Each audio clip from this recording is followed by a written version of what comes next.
பழைய ஏற்பாட்டில் யாக்கோபு 5ஆம் அதிகாரம் அதில் 8ஆம் 9ஆம் வசனங்களை இப்பொழுது நாம் வாசிக்க போகிறோம்.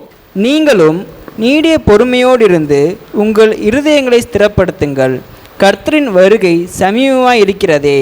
சகோதரரே, நீங்கள் நியாயந்திருக்கப்படாதபடிக்கு ஒருவருக்கொருவர் விரோதமாய் முறையிடாதிருங்கள்.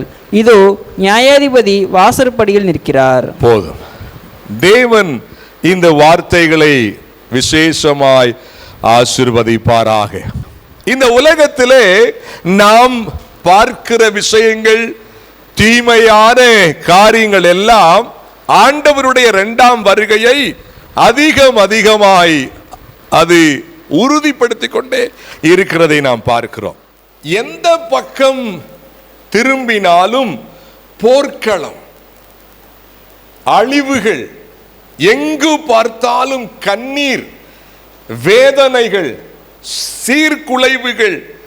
உலகத்திலே பல நாடுகளிலே ஜனங்கள் நிம்மதியாய் வாழ முடியாத சூழல். போன வாரத்திற்கு முந்தின வாரம் நாம் அறிந்திருக்கிறபடி ஒரு புதிய யுத்தம் ஒன்று ஆரம்பித்திருக்கிறதை நாம் அறிவோம். அநேக ஆண்டுகளாக வேறு சில இடங்களிலே யுத்தங்கள் போய்கொண்டே இருக்கிறது. போன 2 வாரங்களுக்கு முன்பதாக புதிய யுத்தம் என்று ஒன்று ஆரம்பமாகி ஒவ்வொரு நாளும் அழிவு கூடிக்கொண்டே இருப்பதை பார்க்கிறோம். பாதிக்கப்பட்டு சாகிற மக்கள் யார்? அப்பாவி ஜனங்கள், அப்பாவி ஜனங்கள், ஒன்றும் அறியாத மக்கள். அநேகர் இறந்து போய் வீடுகளை இழந்து, உடல் உறுப்புகளை இழந்து, பிள்ளைகளை இழந்து, பெற்றோரை இழந்து மிகவும் வேதனையான சூழலுக்குள்ளே அநேகர் போய்கொண்டிருக்கிறதை பார்க்கிறோம். நாம் இருக்கிற இந்த சூழலை சுற்றிலும் போராட்ட சூழல். நாம் சற்று நிம்மதியாய் இருக்கிறோம் இல்லையா?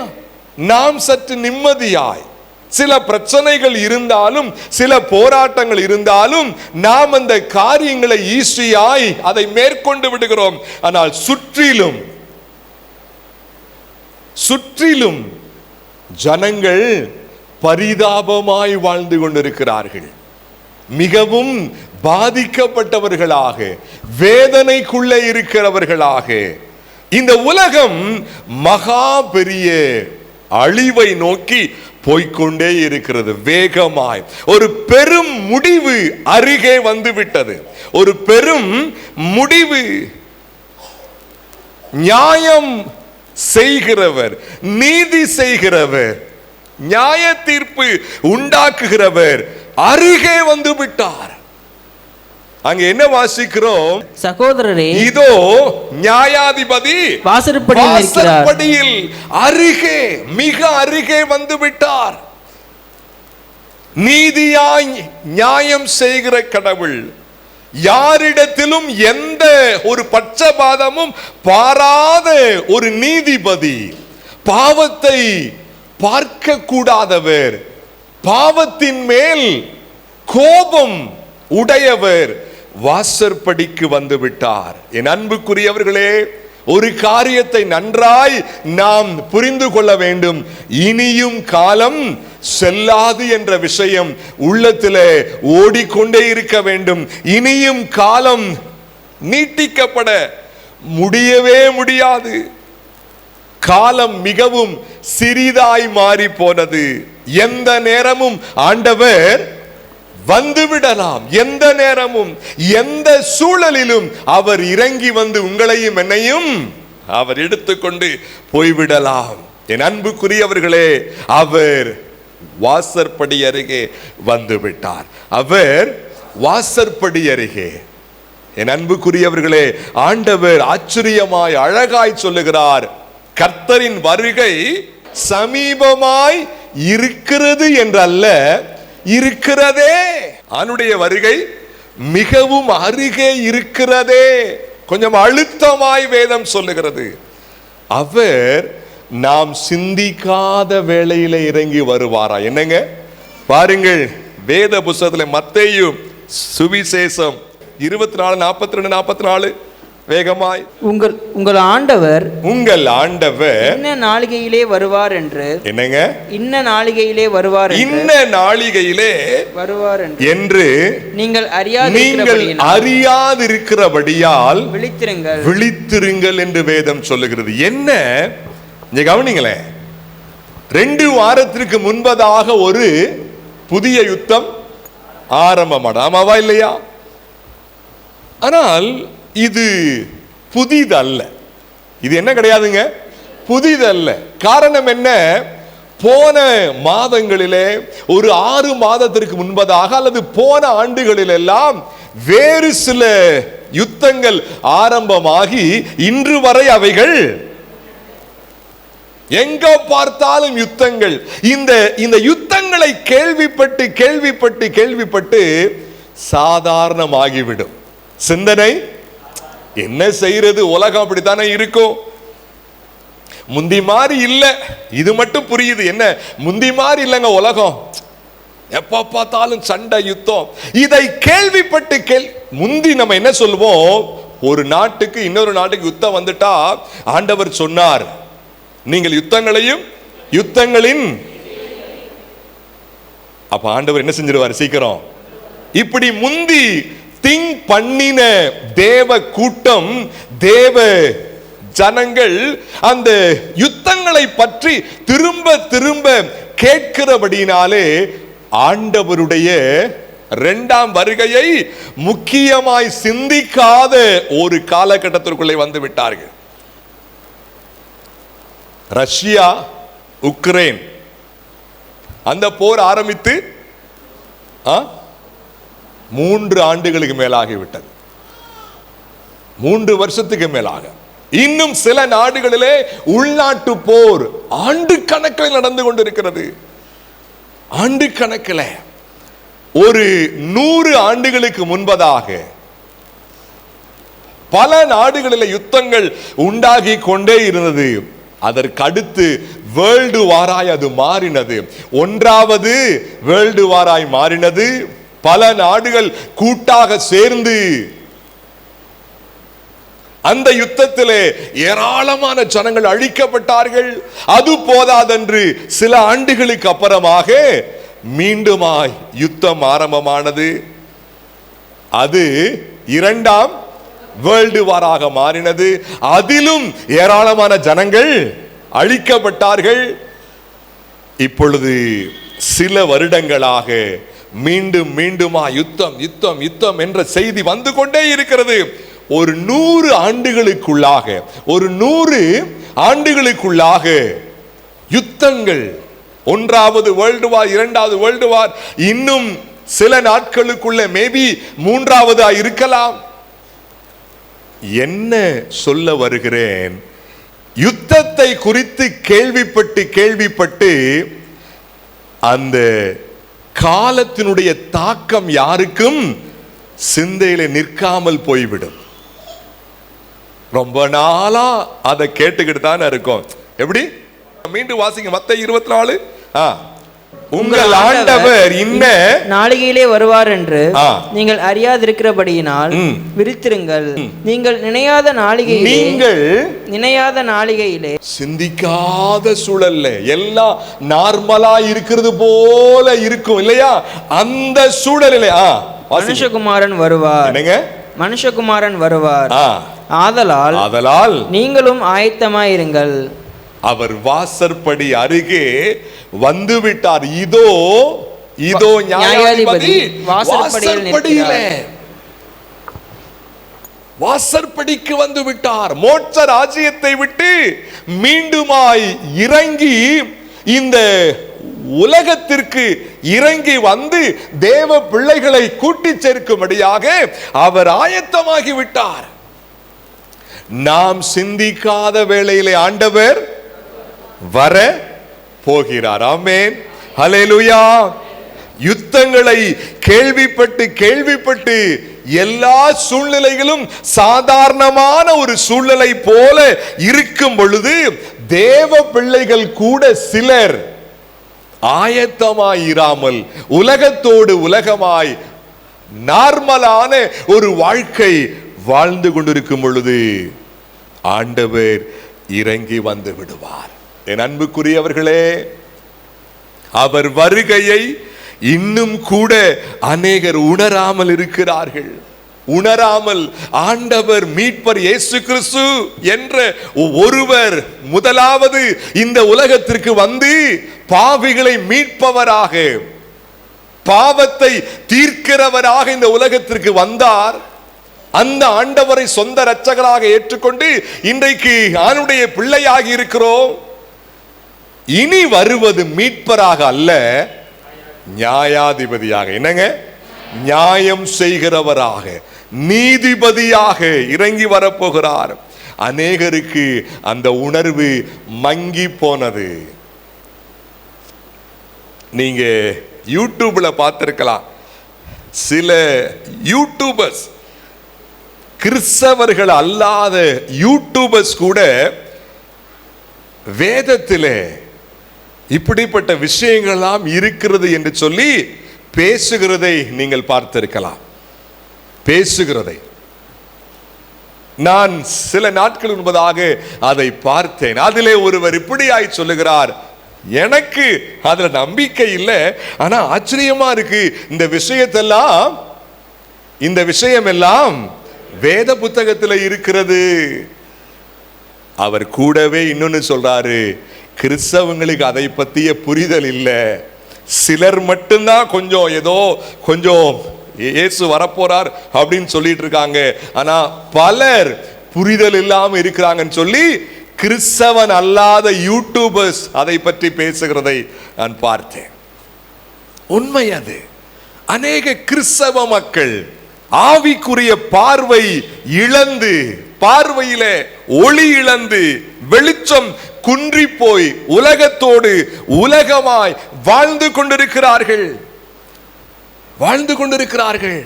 ஆண்டவர் சீக்கிரமாய் இறங்கி வரப்போகிறார் என்று சொன்னால் ஒருவேளை வெளியே வித்தியாசமாய் அவர்கள் பேச மாட்டார்கள்.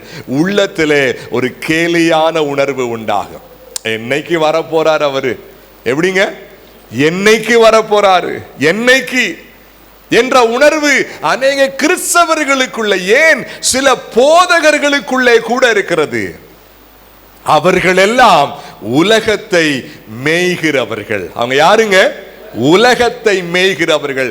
உலகமே சதம் என்று வாழ்கிறவர்கள், உலகமே என் சொந்த இடம் என்று வாழ்கிற மக்கள் கூட்டம். நீங்களும் நானும் மீட்கப்பட்ட ஜனம் இந்த உலகத்திற்கு உரியவர்கள் அல்ல என்ற சத்தியத்தை அறிந்திருக்கிறோம். பாருங்கள், வேதத்திலே ஒரு வசனத்தை இப்படியாய் வாசிக்கலாம். புதிய ஏற்பாட்டில் 2 பேதுரு 3ஆம் அதிகாரம் அதில் 4ஆம் வசனம். அவர் வருவார் என்று சொல்லுகிற வாக்குத்தத்தம் எங்கே? பிதாக்கள் நித்திரையடைந்த பின்பு சகலமும் சிருஷ்டிக்கப்பட்ட பின் தோற்றம் முதல் இருந்த விதமாய் இருக்கிறதே என்று சொல்லுவார்கள். அநேக மக்கள், தேவனை அறியாதவர்களும் இப்படி சொல்லுவார்கள். சில பேர் கிறிஸ்தவர்களும், என்னங்க சொல்லுங்க, ஆண்டவரை அறிந்து மீட்கப்பட்டவர்களாய் இருந்தாலும் ஆண்டவருக்குள்ளே வேரூன்றாத சில பின்வாங்கின கிறிஸ்தவர்கள், பேருக்கு இருக்கிற கிறிஸ்தவர்களும் இது போல சிந்திப்பார். என்ன, அவர் வருவார் என்று சொன்ன வாக்குத்தத்தம் எங்க போச்சு? வருவார் சொன்னாங்க, காணமே. எல்லாமே அப்படியே தானே இருக்குது. எல்லாமே எப்படி இருக்குது? நார்மலா இருக்கு. அந்த யுத்தம் அதெல்லாம் இயல்பா என்ன செய்யுது? வரத்தான் செய்யும். அந்த பிரச்சனை அதெல்லாம் இருக்கும். உலகம் ஆதி காலம் முதல் இருந்த விதமாய் இருக்கிறதே என்று சொல்லுவார்கள். என் அன்புக்குரியவர்களே, அநேகருக்கு அன்றாட வாழ்க்கை மட்டுமே சிந்தையில் ஓடிக்கொண்டே இருக்கிறது. என்னங்க, எப்படி? அநேகருக்கு அன்றாட வாழ்க்கை மட்டுமே சிந்தையில் ஓடிக்கொண்டே இருக்கிறது. கர்த்தர் என்ன சொன்னார், என்ன பேசினார், அவர் என்ன சிந்திக்கிறார், உங்களை குறித்து என்னை குறித்து அவருக்கு என்ன நோக்கம் என்பதை அறியவும் இல்லை, அறிந்து கொள்ள விரும்புகிறதும் இல்லை. அறியவும் இல்லை, அறிந்து கொள்ள விரும்புகிறதும் இல்லை. என் அன்பு தேவ பிள்ளையே, நியாயாதிபதி வாசற்படி அருகே வந்து விட்டார். நியாயாதிபதி வாழ்க்கையை வீணாக்கி விடக்கூடாது. சிந்தையை அங்கும் இங்குமாய் சிந்தையை அலைபாய விடக்கூடாது. அவர் வந்து நம்மை அவரோடு கூட எடுத்துக் கொள்ளுகிற நேரம் அருகே வந்து விட்டது. அவர் வருகைக்கு ஆயத்தமாய் இருக்க வேண்டியது அவசியம். அவர் வருகைக்கு ஆயத்தமாய் இருக்க வேண்டியது. ஆண்டவன் நம்மோடு கூட பேசுவாராக. ஆயத்தமாய் இருப்பதற்கு வேதம் கூறுகிற சில ஆலோசனைகள் நான் அநேக முறை சொல்லி இருக்கிறேன். ஆயத்தம் என்று சொன்னால் நாம் வெளியே போகும் முன்னதாக, அல்லது ஒரு ஃபங்க்ஷனுக்கோ ஒரு மீட்டிங்கோ ஒரு இடத்திற்கோ போகும் முன்னதாக ஆயத்தமாய் இருக்கிறோம், ஆயத்தமாகிறோம் என்று சொன்னால் இந்த உடலை நாம் என்ன செய்கிறோம்? சுத்திகரிக்கிறோம் இல்லையா? இந்த உடலை சீர்படுத்துகிறோம். அதுபோல ஆவிக்குரிய வாழ்விலே, ஆவிக்குரிய ஜீவியத்திலே ஆண்டவருடைய அந்த இரண்டாம் வருகைக்கு ஆயத்தமாய் இருப்பது என்றால் ஆவிக்குரிய உடலை, உள் மனிதனை சுத்திகரிப்பது அவசியம், சீர்படுத்துவது அவசியம். ஆயத்தமாய் இராதவர்களை அவர் நிச்சயம் கைவிட்டு விடுவார். 10 கன்னிகைகள் இருந்தார்கள். 5 பேர் ஆயத்தமாய் இருந்தார்கள். 5 பேர். ஆனா 10 பேரும் பார்க்கிறதுக்கு ஒரே மாதிரி இருந்தாங்களா இல்லையா? 10 பேர் யாரு? கன்னிகைகள் தான். அதாவது 5 கன்னிகைகள், 5 பேர் வேறு, அப்படி அல்ல. 10 பேர் ஒரே மாதிரி. 10 பேர்கிட்டையும் விளக்கு இருந்துச்சு. நீ கவனிங்களே, பார்க்கிறதுக்கு எல்லாரையும் கிறிஸ்தவம் போலத்தான் இருக்கும், எல்லாரும் விசுவாசி போலத்தான் தெரியும், எல்லார்ட்டையும் இந்த வேதம் இருக்கும். அவங்ககிட்ட பைபிள் இருக்கு, அப்ப கிறிஸ்தவங்க. அவங்ககிட்ட பாட்டு புஸ்தகம் இருக்கு, அவங்க யாரு? கிறிஸ்தவங்க. எப்பா அவங்க அழகா பாடுறாங்க, அவங்க கிறிஸ்தவங்க.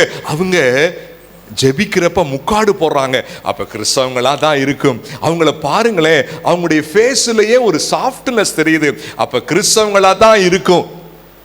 அவங்க பாருங்களேன், ஆண்டவருக்காக நிறைய செய்யறாங்க, அந்த உதவி இந்த உதவி, பரவாயில்ல. எவ்வளவு?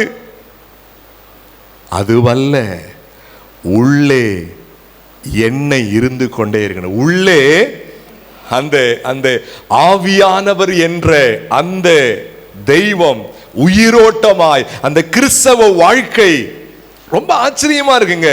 10 பேர் யாரு? கன்னிகள். ஒரே மாதிரி இருந்தாங்க.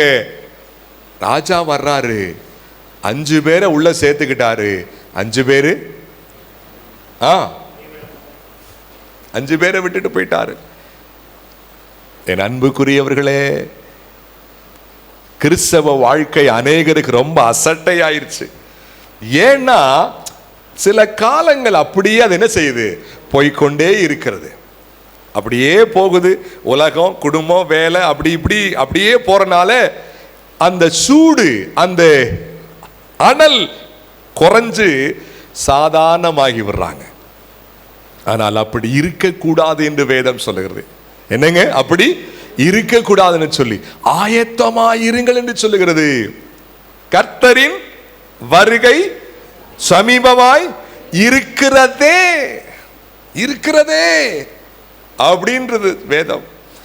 ஆயத்தமாய் இருப்பதற்கான சான்று என்ன? ஆயத்தமாய் இருப்பது எப்படி? அதே அதிகாரத்திலே சில வசனங்களை மட்டும் நாம் வாசித்து வேகமாய் தியானித்து முடிக்க போகிறோம். பாருங்கள், புதிய ஏற்பாட்டில் யாக்கோபு 5ஆம் அதிகாரம் அதே வசனம் 8ஆம் வசனம் வாசிங்க. நீங்களும் நீடிய பொறுமையோடு இருந்து போதுங்க. ஆயத்தமாய் இருப்பதிலே மிக முக்கியமான விஷயம் என்ன? நீடிய பொறுமையோடு இருப்பது. யார் யார் இந்த விசேஷ குணத்தை ஃபாலோ பண்றாங்களோ, இந்த குணம் அதிகமாய் இருக்கிறதோ, அவர்கள் ஆயத்தப்படுகிறார்கள் என்று அர்த்தம். அவர்கள் சொல்லுங்க, ஆயத்தப்படுகிறார்கள். இந்த இறுதி காலத்திலே உலகத்தின் முடிவு காலத்திலே மிக மிக தேவையான ஒரு குணம், ஒரு சுபாவம் என்ன? பொறுமைதான். ஆண்டவருடைய இரண்டாம் வருகையின் காலத்திலே உலக சூழ்நிலையும் சாத்தானும் ஒன்று சேர்ந்து விசுவாசிகளை அதிகமாய் சோதித்து கொண்டே இருப்பான். எப்படிங்க? அதிகமாய் சோதித்து கொண்டே இருப்பான். எப்படி? பொறுமை இழக்கும்படியாக, டக்கு டக்குன்னு உணர்ச்சி வசப்படும்படியாக, நிதானம் இழக்கும்படி சோதனைகளை தூண்டிக்கொண்டே இருப்பான். வீட்டுக்குள்ள சோதனை வரும், வேலையில சோதனை வரும், ஆலயத்திற்குள்ளே சோதனை வரும், உடன் விசுவாசிகளோடு பேசும் பொழுது சோதனை வரும். நாம் மட்டும் இருக்கும் பொழுது, தனியா இருக்கும் பொழுது சோதனை வரும். அந்த சோதனைகள் என்னவென்று உங்களுக்கு தெளிவாய் தெரியும். நான் சொல்ல வேண்டிய அவசியம் இல்லை. அந்த சோதனைகள்லாம் உங்களை வீழ்த்துவதற்கானது, உங்களையும் என்னையும் வீழ்த்தும்படியாக உள்ளே ஆண்டவர் வைத்திருக்கிற அந்த நீடிய பொறுமையை இழக்கச் செய்யும்படியாக, நிதானம் இழக்கச் செய்யும்படியாக அந்த சோதனைகளை பிசாசு தூண்டிக் கொண்டே இருப்பார். யார் ஒருவர் அதை புரிந்து கொள்ளாமல் அந்த சோதனை சாத்தானுடையது, அந்த சோதனை உலகத்தின் சூழ்நிலையினாலே உண்டாகிறது என்பதை புரிந்து கொள்ளாமல் டக்கு டக்குன்னு சொல்லி அவருடைய குணத்தை மாற்றுகிறார்களோ அவர்கள் ஆயத்தமா இல்லை. ஒருவேளை ஆயத்தமா இருந்தா கூட பொறுமை இழந்து போவதால் ஆயத்தம் சீர்குலைப்படுகிறது. ஒரு தேவ பிள்ளைக்கு ரொம்ப அவசியம் நிதானங்க. ஒரு தேவ பிள்ளைக்கு ரொம்ப அவசியம் நிதானம். என் அன்புக்குரியவர்களே, இறுதி காலத்தில் இருக்க வேண்டிய மிக பிரதானமான விஷயம் நீடிய பொறுமை. பொறுமை மட்டுமல்ல, நீடிய பொறுமை. சூழ்நிலைகளை பார்த்து பார்த்து உடனடியாக உணர்ச்சி வசப்படக்கூடாது. பிரச்சனைகளை பார்த்து உடனே உணர்ச்சி வசப்படக்கூடாது.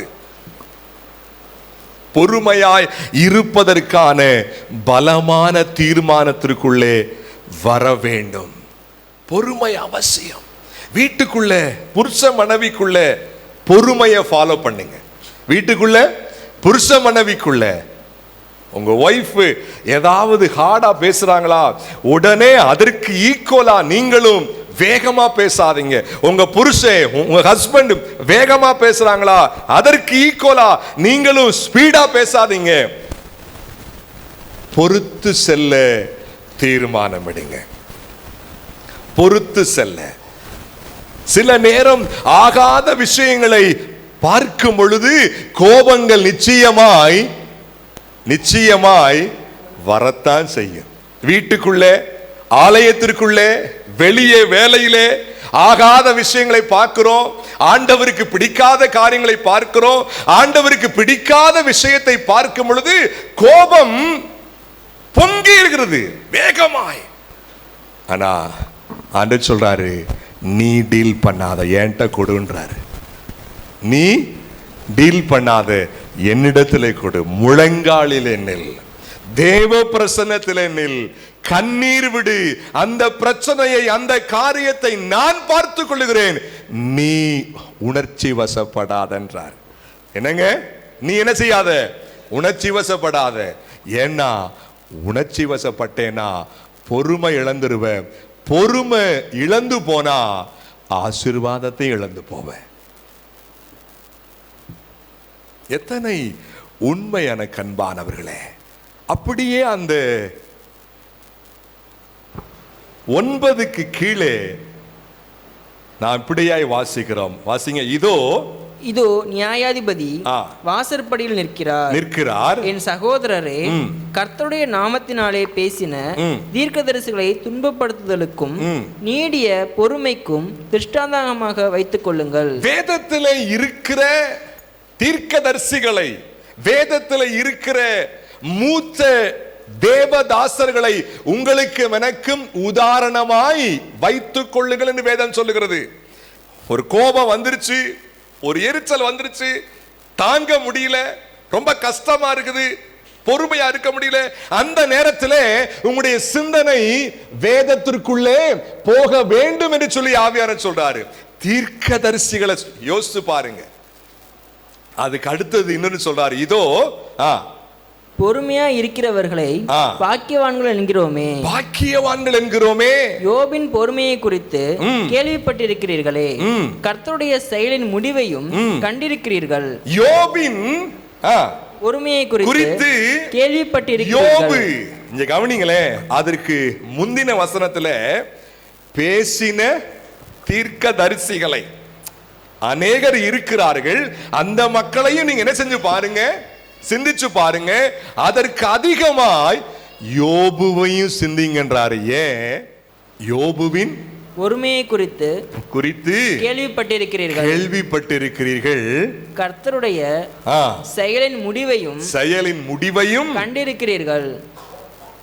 பொறுமையா இருக்க இருக்க யோபுவின் வாழ்க்கையில ஆண்டவர் பாராட்டின பெரிய கிரியைகள் அது உங்களுக்கு தெளிவாய் தெரியும் தானே என்று சொல்லுகிறது வேதம். அது உங்களுக்கு தெரியும் தானே, அதெல்லாம் கொஞ்சம் சிந்திச்சு பாருங்கன்னு சொல்லுது. கர்த்தர் மிகுந்த உருக்கமும் இரக்கமுமாய். யார் பொறுமையாய் இருக்கிறார்களோ கர்த்தர் அவர்கள் பக்கம் நிற்கிறார். ஆமென். அவர்கள் பக்கம் நீடிய பொறுமை, நீடித்த பொறுமை என கண்பானவர்களே. யார் பொறுமையா இருக்கிறார்களோ அவர்கள்தான் அவருடைய வருகைக்கு ஆயத்தமாய் இருக்கிறார்கள் அர்த்தம். அந்த பொறுமை எங்கே இருந்து வரும்? நீடிய பொறுமைக்கு ஆதாரமாய் இருப்பது என்ன? வேத வாசிப்பு. என்னங்க? அஃப்கோர்ஸ் வேத வாசிப்புக்கு மூல ஆதாரம் ஆவியானவர் இல்லையா? ஆவியின் கனி, அதிலே தான் நீடிய பொறுமை இருக்கிறது. அந்த ஆவியானவர் உருவாக்கி கொடுத்த அவருடைய வார்த்தையின் மூலமாய் பொறுமை உண்டாகிறது. ரோமரிலே இப்படியாய் வாசிக்கிறோம். ரோமர் புஸ்தகம் 15ஆம் அதிகாரம், ரோமர் 15:4 வாசிங்க. தேவ வசனத்தினால் உண்டாகும் பொறுமை, தேவ வசனத்தினால் உண்டாகும் பொறுமையினாலும் ஆறுதலினாலும். கவனிங்களே என்ன கண்பானவர்களே, பொறுமை எங்கே இருந்து வரும்? உண்மையாக அநேகருக்குள்ள ஒரு பெரிய ஆதங்கம் இருக்கிறது. என்னால பொறுமையா இருக்க முடியல, ரொம்ப கஷ்டமா இருக்குன்னு நம்ம சிந்திக்கிறோம். ஆனால் ஆண்டவர் உங்களுக்கு இந்த நாளிலே ஒரு சீக்ரெட்டை அவர் சொல்லித் தருகிறார். பொறுமைக்கான ஆதாரம் வேத வாசிப்பு. என்னங்க? வேத வாசிப்பு. வேதத்தை வாசித்து கொண்டே இருந்தால், வேத வாசிப்பு ஒரு விசுவாசி வாழ்க்கையிலே சரியா இருந்தால் பொறுமை ஊற்றாய் பெருக்கெடுக்க ஆரம்பிக்கும். என்னங்க? பொறுமை வேத பாடத்திலேயே ஒரு முறை சொன்னது உங்களுக்கு ஞாபகம் இருக்கலாம் சிலருக்கு. புத்தக வாசிப்பு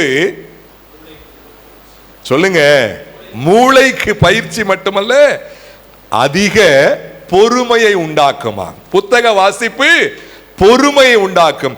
அதிலும் வேத வாசிப்பு, வேதத்தை வாசித்து கொண்டே இருப்பது பொறுமையை ஊற்று போல மாற்றிவிடும். என்னங்க? ஊற்று போல. காரணம், வேத வார்த்தையினால் பொறுமை உண்டாகிறது, பொறுமை உண்டாகிறது.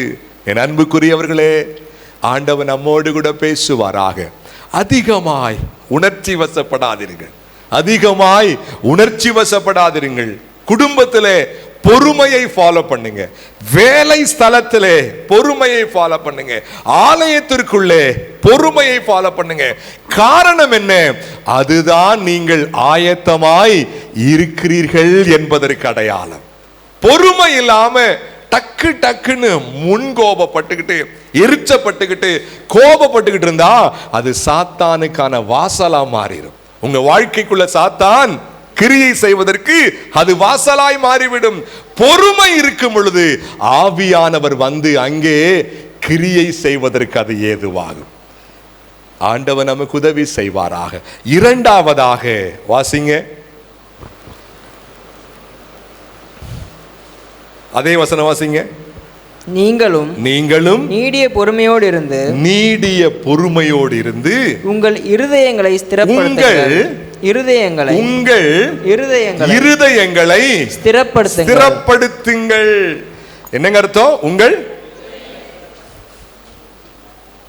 ஆண்டவருடைய வருகைக்கு ஆயத்தமாய் இருப்பது எப்படி? ஒன்று, பொறுமையாய் இருக்கும் பொழுது நாம் ஆயத்தமாய் இருக்கிறோம் என்ற அர்த்தம். இரண்டாவது, இருதயம் ஸ்திரப்பட்டு இருக்கும் பொழுது. என்னங்க? இருதயம் ஸ்திரப்பட்டு, இருதயம் உறுதியாய் இருக்கும் பொழுது, இருதயம் உள்ளத்தை சோர்ந்து போக செய்யாமல் இருப்பது, உள்ளத்தை சோர்ந்து போக செய்யாமல் இருப்பது. சூழ்நிலைகளை பார்த்து பார்த்து பார்த்து அந்த சூழ்நிலைப்படி வாழ்க்கையை யார் வாழ்கிறார்களோ அவர்களுக்கு பெரும் மனச்சோர்வு உண்டாகி கொண்டே இருக்கும். பெரும் மனச்சோர்வு. இந்த பார்வைப்படி, இந்த மாம்ச பார்வைப்படி யார் வாழ்ந்து கொண்டிருக்கிறார்களோ அவர்களுக்கு கட்டாயம் எது வரும்? மனச்சோர்வு நிச்சயம் வரும். இருதயம் தள்ளாட ஆரம்பிச்சிடும். இருதயம் தள்ளாட ஆரம்பிச்சிடும். என் அன்புக்குரியவர்களே, இருதயத்திலே மிகப்பெரிய சோர்வு இருந்தால் வாழ்க்கையினுடைய மகா வீக்னஸ் என்பது அதுதான். வியாதி கிடையாது. என் சரீரத்தில் இந்த வியாதி இருக்கு, இந்த பலவீனம் இருக்கு, இந்த வியாதி இருக்கு, அதனால நான் கொஞ்சம் வீக்கா இருக்கிறேன், அதெல்லாம் அடுத்துதான். இருதயத்தில் உற்சாகம் இல்லாமல், உறுதித்தன்மை இல்லாமல், சோர்வு அதிகமாக இருந்தால் அது மகா பெரிய பலவீனம். அது மகா பெரிய பலவீனம். உலகத்தின் இறுதி காலத்தில் இருக்கிற நாம் இருதயத்தை தள்ளாட விடக்கூடாது. ஆமென். இருதயத்தை தள்ளாட விடக்கூடாது. இருதயம் உடைந்து போக விடக்கூடாது. ஆண்டவருடைய பிரசன்னத்திலே வந்து இருதயத்தை ஊற்றும்படியாய் இருதயத்தை உடைப்பது என்பது வேறு. ஆண்டவருக்கு உண்பதாக நம்மை தாழ்த்தி, ஆண்டவரே என்னுடைய குற்றங்களை மன்னியும் என்று சொல்லி ஆண்டவருக்கு உண்பதாக உடைந்த இருதயத்தோடு இருப்பது வேறு. எப்ப பார்த்தாலும் சோர்வாய் இருப்பது வேறு. அநேகருக்கு அது வாடிக்கையாகிவிட்டது. ஒரு பலனான உறுதியான உள்ளம் இல்லை. சூழ்நிலைகளை பார்த்து பார்த்து அவர்கள் வாழ்க்கை வாழ்வதாலே வேதத்தை பாராதபடிக்கு, தேவ வார்த்தைகளை முக்கியப்படுத்தாதபடிக்கு இருக்கிறபடினாலே, சூழ்நிலைகளை பார்த்து ஜீவிக்கிறபடியால் இருதயம் தள்ளாடி கொண்டிருக்கிறது. என்னைக்கு முழுசா சாயுமோன்னு சொல்ல முடியாது. சீக்கிரத்தில் சாயக்கூடும். அன்னு சொல்றாரு, நீங்களும் நீடிய பொறுமையோடு இருந்து உங்கள், சொல்லுங்க, உங்கள் இருதயங்களை சிறப்படுத்துங்க. அதுதான் தேவன் சொல்றாரு. அதுதான் வேத வசனம். ஒன்று அருமையான வசனம். சிறு பிராயத்திலிருந்தே அந்த வசனத்தை அறிந்திருக்கிறோம். ஆண்டவர் மேல் உன் பாரத்தை, ஆண்டவர் மேல் உன் பாரத்தை, அப்புறம் அவர் உன்னை ஆதரிப்பார். நீதிமானை, யாருக்கெல்லாம் சோர்வு இருந்து கொண்டே இருக்கிறதோ அவர்கள் தேவன் மேலே பாரத்தை வைக்கவில்லை என்று அர்த்தம். ஆண்டவர் மேலே பாரத்தை என்ன செய்யல? வைக்கல. ஃபேமிலியை குறித்த பாரம், பிள்ளைகளை குறித்த பாரம், வீட்டுக்கார குறித்த பாரம், வீட்டு அம்மாவை குறித்த பாரம், வீண் பாரங்கள், அதுவும் இதுவும் எல்லாம் ஒன்று சேர்ந்து எப்ப பார்த்தாலும் சோர்வாவே இருக்கு. உள்ளம் சிரிப்பை காணா. சிரிச்சா எப்பயாவது ரேரா சிரிக்கிறது. உண்மையான ஒரு மகிழ்ச்சி உள்ளத்தில் உண்டாவதில்லை. பிறரை கேலி செய்ய வேணால் சிரிப்பு நல்லா வரும். பிறரை கேலி செய்ய, பிறரை பரியாசம் பண்ண, உலக காரியங்களை என்ஜாய் பேச, அதற்கு சிரிப்பு ரொம்ப நல்லா வரும். உண்மையான அந்த மகிழ்ச்சி அநேகருக்குள்ள இல்லை. ஏன்? கர்த்தர் மேல் பாரத்தை வைக்காதபடிக்கு தானே சுமந்து கொண்டிருப்பது. பலமுறை சொல்லியிருக்கேன், ஆண்டவர் மேல பாரத்தை நாம் வைப்பது என்றால் என்ன அர்த்தம்? ஆண்டவர் அப்படியே ஒரு உருவமா முன்னாடி வந்து நம்ம ஒரு 2 மூட்டையை கட்டி, ஆண்டவரே இன்னாங்க, அதுவல்ல. தேவ பிரசன்னத்திலே ஜபத்திலே இருப்பது. தேவ பிரசன்னத்திலே ஜபத்திலே கொஞ்சம் யோசிச்சு பாருங்க. யாருக்கெல்லாம் பாரம் அதிகமா இருக்குதோ தேவ பிரசன்னத்திலே குறைவான நேரம் இருப்பவர்கள். என்னங்க? தேவ பிரசன்னத்திலே ரொம்ப குறைவான நேரம், ரொம்ப குறைவான, நீண்ட நேரம் இருக்க முடியல. ஏன்? ஆசைகள் சிந்தைகள் எல்லாம் உலகத்தின் பின்னே போகிறபடினாலே நீண்ட நேரம் அவனுடைய பிரசன்னத்துல இருக்க முடியல. அது போர் அடிக்குது, அதுல விருப்பம் இல்லை. ஆனா உள்ளத்துல இன்னொரு பக்கம் பாரம், அழுத்தம் கூடிக்கொண்டே இருக்குது. தேவ பிரசன்னத்திலே இருந்து அவருடைய வசனத்தை வாசிக்க வாசிக்க அதை முடித்த பிற்பாடு அவனுடைய பிரசன்னத்திலே கண்ணீர் விட்டு இருதயத்தை ஊற்றும் பொழுது அந்த பாரத்தை அவர் எடுத்துக் கொள்ளுகிறார். ஆமென். அந்த பாரத்தை அவர் எடுத்துக் கொள்ளுகிறார். இந்த ஒரு ஃபார்முலா அநேகருக்கு தெரிவதே இல்லை, தெரிவதே இல்லை.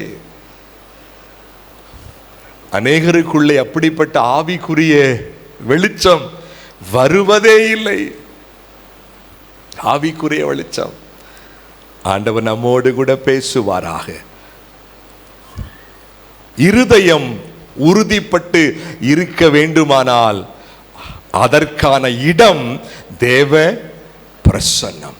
தேவ பிரசன்னத்திலே எந்த தேவ மனிதன் குடும்பமாக அல்லது அவர் மட்டும் அதிக நேரம் இருக்க இருக்க அதிக உறுதி, ஆமென், அதிக பலன், சோர்வுகள் நீங்கி இருதயம் ஸ்திரப்பட்டு இருக்கும். இருதயம் ஸ்திரப்பட்டு இருந்தால் ஆயத்தமாகி கொண்டிருக்கிறோம் என்று அர்த்தம். அவனுடைய வருகைக்கு ஆயம்.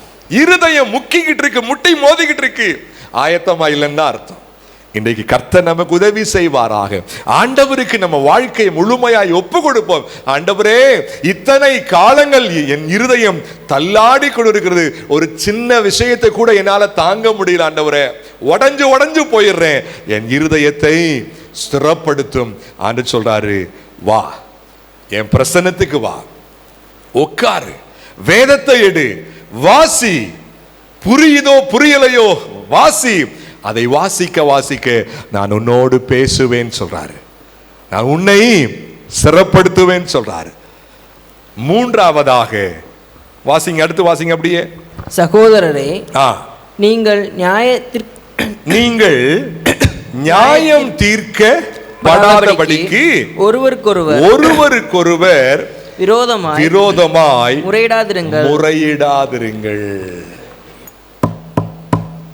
ஆண்டவரின் இரண்டாம் வருகை சமீபமாய் இருக்கிறதே. ஆண்டவரின் இரண்டாம் வருகைக்கு ஆயத்தமாய் இருக்கிறோம் என்று சொன்னால் ஆயத்தமாவதற்குரிய விஷயங்கள் என்ன? நீடிய சத்தமா, நீடிய பொறுமையிலே இன்னும் அதிகமாய் வேரூன்றுவது. அடுத்து இருதயத்தை ஸ்திரப்படுத்துவது, ஆணுடைய இரண்டாம் வருகைக்கு ஆயத்தப்படுவது. மூன்றாவது, ஒருவருக்கொருவர் விரோதமாய் முறையிடாமல் இருப்பது. ஆண்டவருடைய இரண்டாம் வருகைக்கு ஆயத்தமாய் இருக்கிறவர் யாருக்கு விரோதமா சொல்லுங்க? முறையிட மாட்டாங்க. ஒரு 40 வருஷம் அல்லது 30-40 வருஷத்துக்கு முன்னாடி நாம் இருக்கிற கிறிஸ்தவ வட்டாரத்திலே வாக்குவாதங்களை அதிகமாய் பார்க்க முடியாது. என்னங்க? வாக்குவாதங்களை,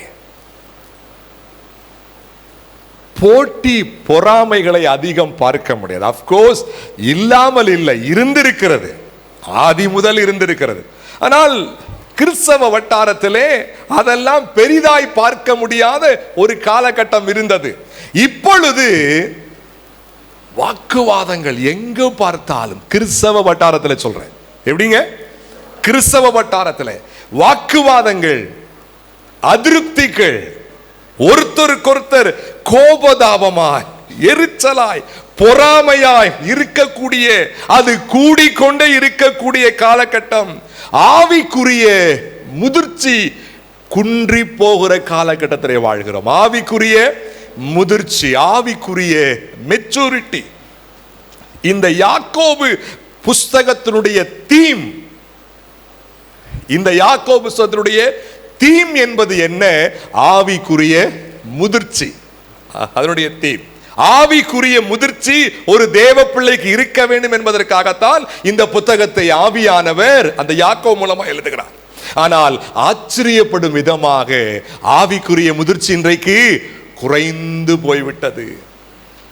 எங்கு பார்த்தாலும் வாக்குவாதம், உடன் விசுவாசிகளுக்கிடையே, ஊழியர்களுக்கிடையே போட்டிகள், பொறாமைகள், ஆவிக்குரிய முதிர்ச்சி குன்றி குன்றி நாம் மட்டும்தான் ஆவிக்குரியவன் என்று சிந்திக்கக்கூடிய அளவு மாறிடுச்சு. வேதம் சொல்லுது, ஒருவருக்கொருவர், சொல்லுங்க, சத்தம் வரலையே, ஒருவருக்கொருவர் விரோதமாய், விரோத சிந்தையில இருக்காதீங்கன்னு சொல்லுது. நான் ஆண்டுடைய பிள்ளைதான். நான் யாருங்க? சொல்லுங்க, ஆண்டுடைய பிள்ளைதான். ஆண்டவருடைய 2ஆம் வருகைக்கு நான் ஆயத்தமா தான் இருக்கேன்னு சொல்லி நம்ம வாய் சொல்லலாம், நம்ம வாழ்க்கை சொல்லணும். நம்ம என்ன, ஒருத்தருக்கொருத்தர் எப்ப பார்த்தாலும் குற்றஞ்சாட்டி கொண்டே, அவர்கள் மீது குறை, இவர்கள் மீது குறை, இவர்களுக்கு முறை, இவர்களுக்கு விரோதமாய் எப்ப பார்த்தாலும் சொல்லிக்கொண்டே இருப்பது ஆயத்தமாய் இல்லை என்பதை தான் காட்டுகிறது. உலகத்தோடு கொஞ்சம் பின்னி பிணைந்து, அப்படி அல்ல, உலகத்தோடு பின்னி பிணைந்து என்று சொன்னால் சிநேகத்தோடு, உலகத்தோடு சிக்கி இருக்கிறோம். நம்ம விரும்பல, ஆனா சிக்கி இருக்கிறோம், நம்மையும் அறியாமல். வேதம் சொல்லுது, கர்த்தரின் வருகை சமீபமாய் இருக்கிறதே என்ற அந்த ஆவிக்குரிய உணர்வு இருந்தா ஒருத்தருக்கு ஒருத்தர் விரோதமா முறையிடாதீங்க. எவ்வளவு ஆச்சரியம்! மீண்டும் வாசிங்க அந்த வசனத்தை, மீண்டும் வாசிங்க.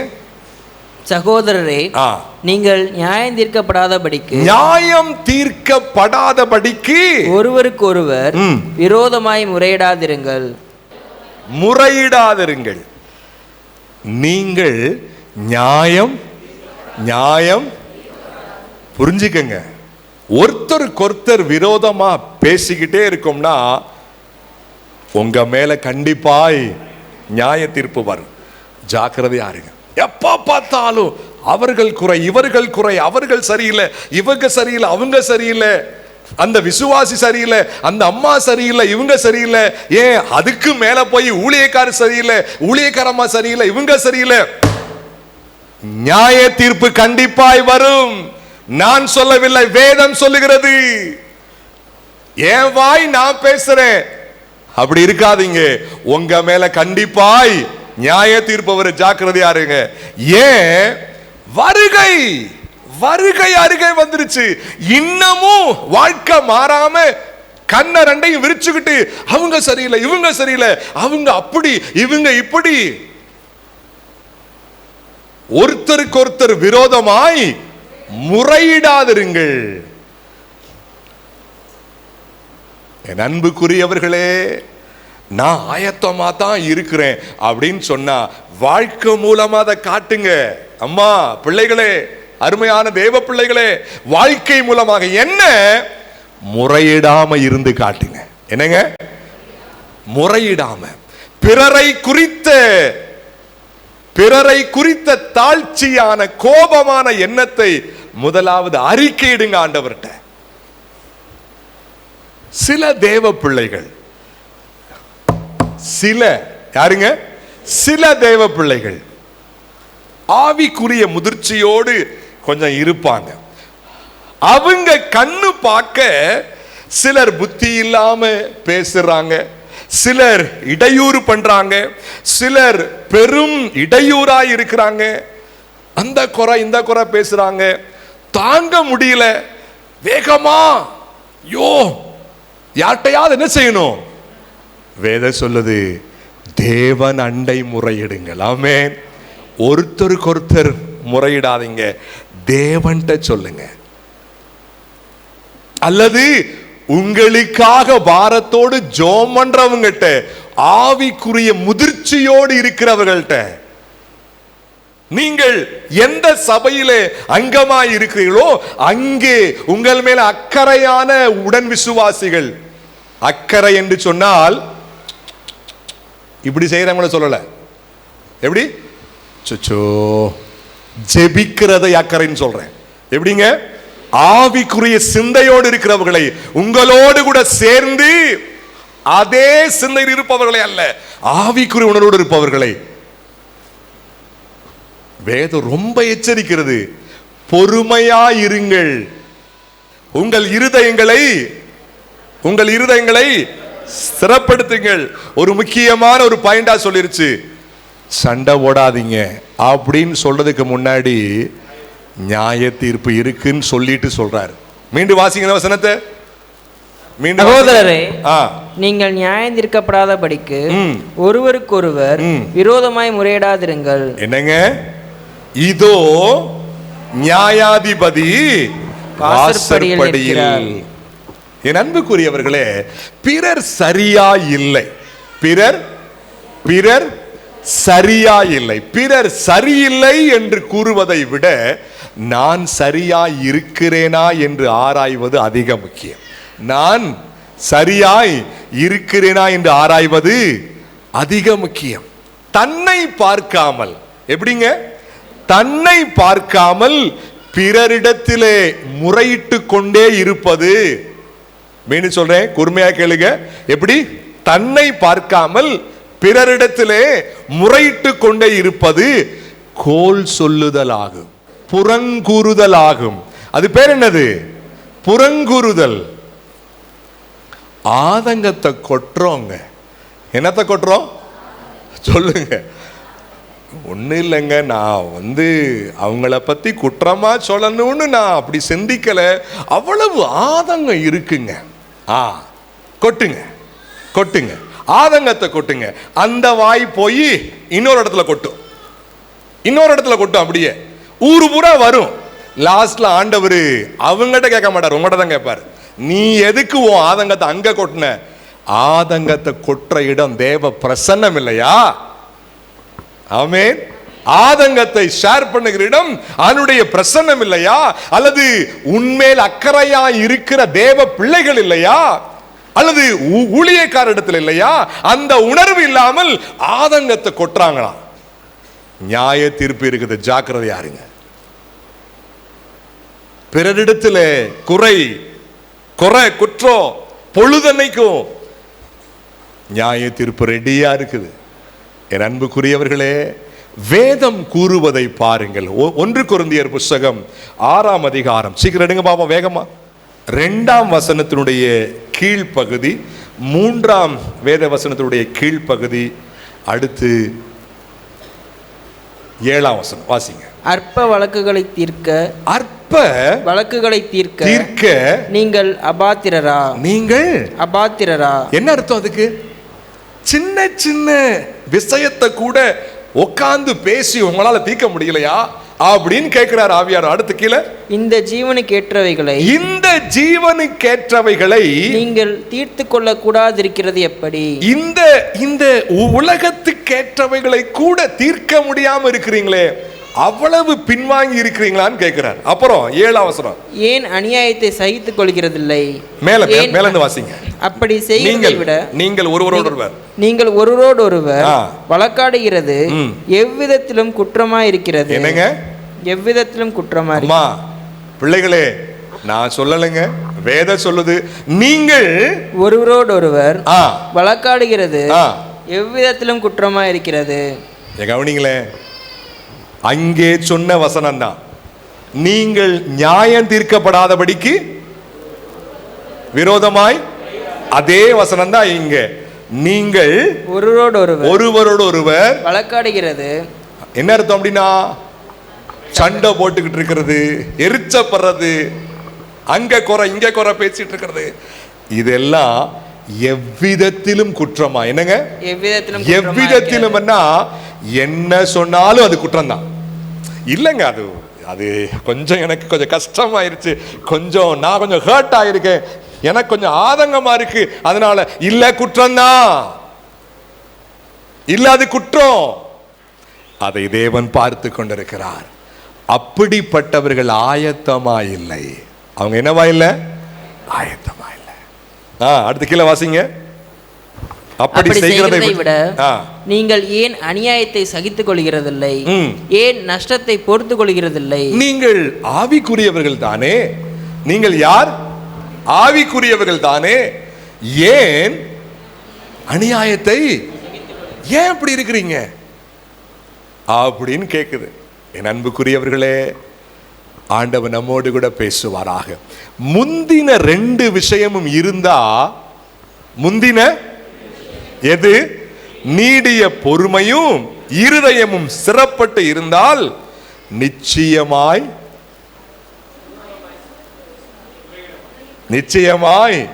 முறையிட மாட்டோம், தள்ளாடாம ஸ்டடியா இருப்போம்.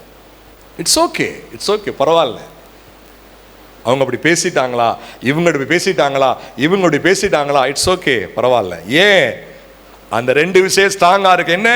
நீடிய பொறுமை, இருதயம் பலமா இருக்கிறனால. முந்தின 2 விஷயம் இல்லாததால தான் கண்ணு எப்பயுமே விரிஞ்சே இருக்குது அநேகருக்கு. யார்டா குற்றம் இருக்கும், யார்டா குறை இருக்கும், யாரு இங்க பார்க்காது, கீழே பார்க்காது. அதாவது நான் எப்படி இருக்கேன் அப்படி பார்க்காது. அவங்க எப்படி இருக்காங்க, இவங்க எப்படி இருக்காங்க, இவங்க எப்படி இருக்காங்க. நியாய தீர்ப்பு வருது, ஜாக்கிரதையா இருங்க. ஆண்டவருக்குள்ள வேறுன்றதுதான் அவசியம்.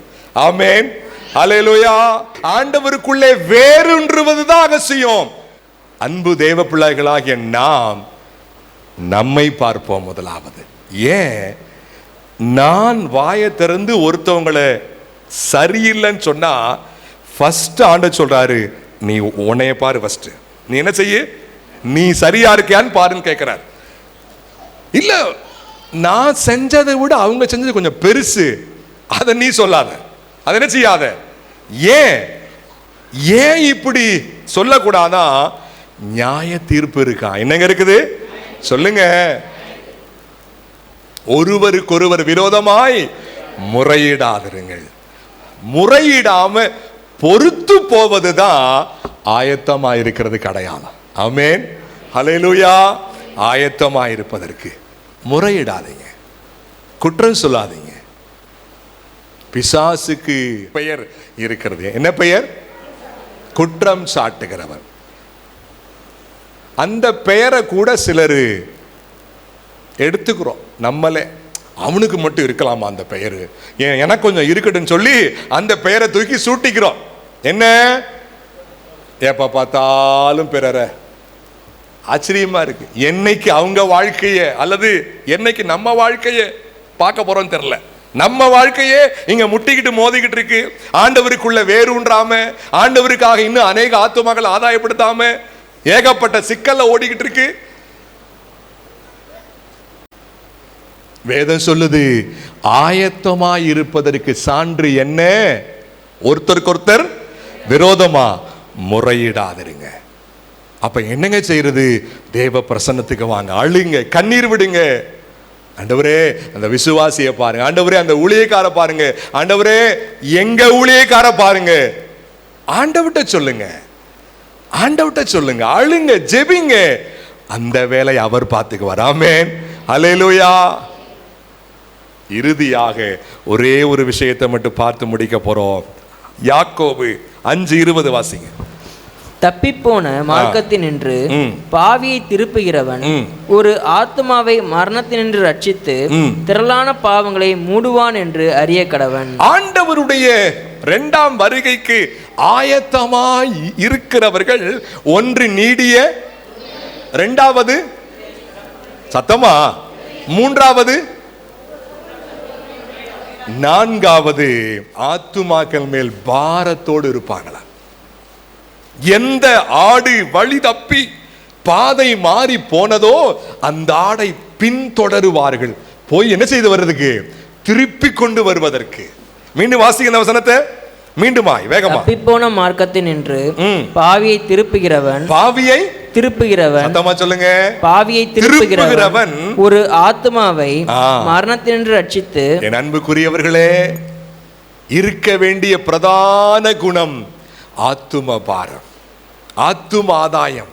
அல்லது பின்வாங்கி இருக்கிறவர்களை, ஆண்டவரை விட்டு தூரம் போனவர்களை திருப்பி அவர்களை கொண்டு வருகிற வேலை, திருப்பி கொண்டு வருகிற வேலை.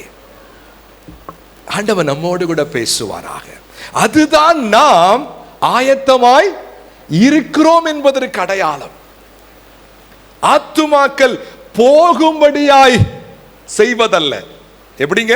ஆத்துமாக்கள் போகும்படியாய், அப்படி செய்கிறவர்கள் திருப்பி கொண்டு வாங்க. திரும்பி நம்ம சபைக்கு வாங்க, ஆண்டவரை தேடி வாங்க, ஆண்டவர் உங்களை நேசிக்கிறான்னு சொல்லி அவர்களிடத்தில் பேசி அவர்களுக்காய் ஜெபித்து திருப்பி கொண்டு வருகிறவர்கள் ஆயத்தமாயிருக்கிறார்கள். எத்தனை பேர் இந்த வேலையை செய்யறோம்? யோசிச்சு பாருங்க. அநேகருக்கு இந்த சிந்தையே இல்லை. அநேகருக்கு இந்த சிந்தையே, ஏன்னா நம்ம வர்றதே பெரும்பாடா இருக்கு. நம்ம வர்றதே வீட்டெல்லாம் ஒதுக்கி வச்சுட்டு கூட்டி பெருக்கி பிள்ளைகளை கிளப்பி கூட்டிட்டு வந்து உக்காந்து, அப்பாடா கொஞ்சம் ஃபேனை போடுப்பா, கொஞ்சம் காத்து வரட்டும்.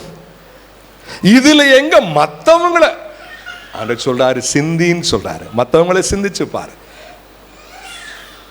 நானும் நீங்களும் மட்டும் உள்ளே இருப்பதற்காக இந்த கூடாரத்தை கர்த்தர் நமக்கு கொடுக்கவில்லை, அநேகர் கூடி வருவதற்காக. ஆமென். அநேகர் ஆண்டுடைய இரண்டாம் வருகைக்கு ஆயத்தமாய் இருப்பதற்கான சான்று ஆத்துமாக்களை அழைத்து வருவது. பிரயாசப்படுவோம், சொல்லுவோம், அலைந்து திரிந்து ஆண்டவரை பற்றி அறிவிப்போம். ஆண்டவர் நம்மோடு கூட பேசுவாராக. நாம் எல்லாரும் அப்படியே முழங்கால் படிடுவோம். இந்த நல்ல நேரத்தில் ஆண்டவர் அவர் நம்மோடு கூட பேசி இருக்கிறார். ஆண்டவர் நம்மோடு கூட பேசி இருக்கிறார்.